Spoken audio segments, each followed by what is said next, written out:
यवतमाळमध्ये आज उष्णतेच्या लाटेचा इशारा आहे। जिल्ह्यात आज सर्वाधिक तापमान राहणार असल्याचे सांगण्यात येते। पुढील काही दिवस असंच तापमान राहणार असल्याचा अंदाजही वर्तवला जातोय।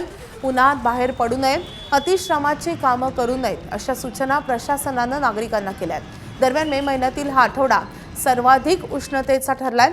आढावा घेतलेला आहे आमच्या प्रतिनिधींनी। मागील 4 ते 5 वर्षापासूनचा सर्वाधिक उष्णतेचा आठवडा म्हणून मे महिन्यातील हा आठवडा गणला गेलेला आहे।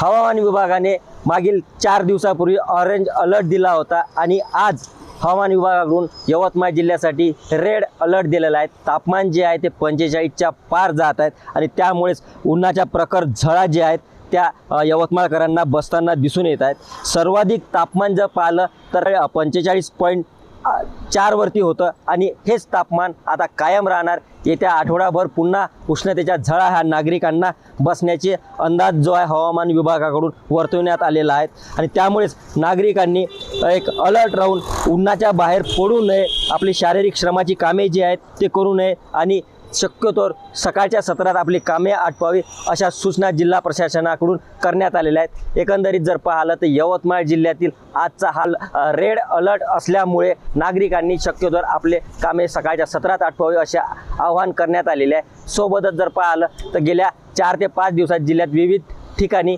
4 उष्माघाताने मृत्यू झाल्याचा संशय व्यक्त करण्यात येत आहेत।